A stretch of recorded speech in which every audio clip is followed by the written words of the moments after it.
Congressman Jim Jordan, Mark Meadows, Fox News contributor Sarah Carter. Sarah, let's start with your report.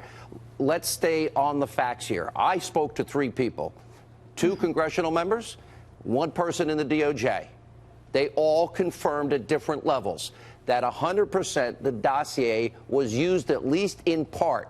One person said was significantly a part of getting the FISA warrant.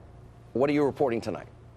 I'm reporting the same. I have spoken to a number of sources, one senior law enforcement official and another in the DOJ, and the dossier was absolutely used as part of the FBI's ability to gain a warrant to basically spy on members of the Trump campaign. So this was definitely used as evidence. It was part and partial to other evidence, I believe, that they were trying to collect, but the dossier was definitely used. And what's concerning here, Sean, is the fact that we know, coming from the mouths of members, senior members of the FBI who testified, both Comey and McCabe, that the only part of the dossier that they were able to confirm that was actually factual was that Carter Page had actually traveled to Moscow.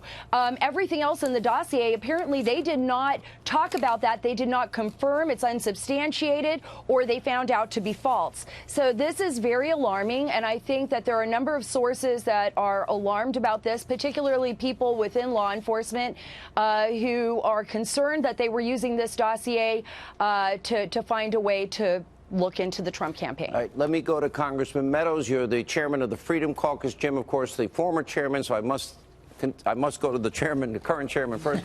That's fine. Are you getting the same confirmation that we are getting?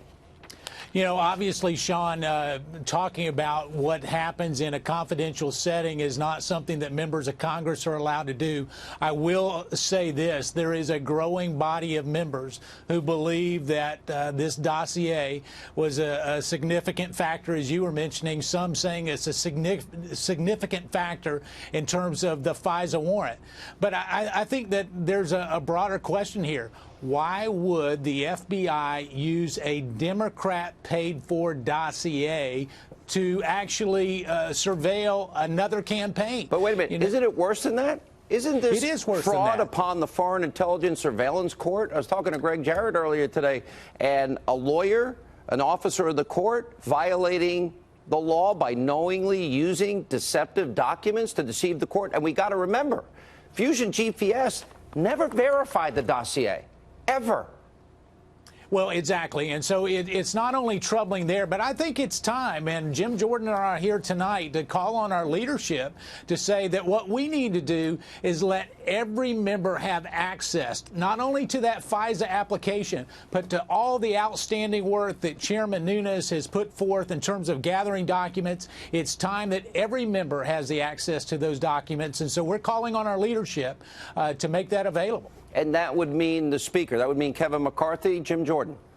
Yes, I mean, Mark's exactly right. If members of Congress get to see this information, we think that the chorus will grow even more and say, now it's time to declassify this, make this public so the American people can understand once and for all what exactly happened. Remember, Sean, it's today, 1-year anniversary from when BuzzFeed first printed that entire dossier, that disproven, salacious, unverified dossier, as Jim Comey testified and said it was. 1 year ago today, they printed it. A year and a half ago that it looks like they used it to go to the FISA court to get the warrants. Let's make that available for members of Congress to see. If you look at the contents, what do you see?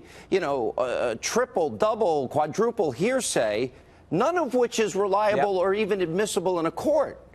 But if that's if a Hillary Clinton bought and paid for Russian propaganda dossier is used to obtain a FISA warrant, what happens then? There's 3 fundamental questions. Did the FBI pay Christopher Steele, the author of the dossier? Did they use that work product one question at a time. Sarah, I'm hearing from sources that either Comey or McCabe paid.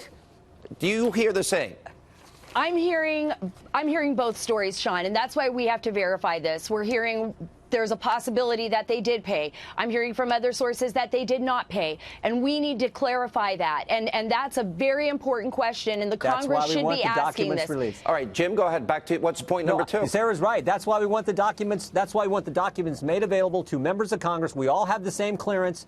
We're all entitled to see this. Make it available. Give us the information. Devin Nunes, as Chairman Meadows has said, has done great work in getting these documents now coming to Intel. Make these available for all members of Congress to see. And then I think you'll see more members say, you know what? We need to make this available for the American people so that they can see what actually took place here. And if all our suspicions and all the evidence points to one thing, did that actually happen? That's sure what it looks like, but let's find out for certain. All right, Sarah, let's go back. Fusion GPS never verified the dossier. Remember, they tried to withhold who paid for the dossier and banking records associated with the dossier. They've not exactly been truthful, honest, and helpful, and No, this is haven't. what they deal in. No, they haven't. And actually, it wasn't until October when the Washington Post first revealed that the DNC and the Hillary Clinton campaign had paid millions of dollars to Fusion GPS to basically go after this Trump-Russia collusion narrative. And that's when they hired Christopher Steele. And that's when Christopher Steele went back to some of his old cohorts, people that he had made contact with when he was a former spy in the FSB. And this is why these concerns have been raised. I mean, the Russians could have very easily, and according to my sources in the intelligence community, known right away that it was being paid for by the DNC and the Clinton campaign. They could have used it for their own propaganda purposes, and it appears that they have. And now what we're seeing is, what was the amount of the systemic abuse?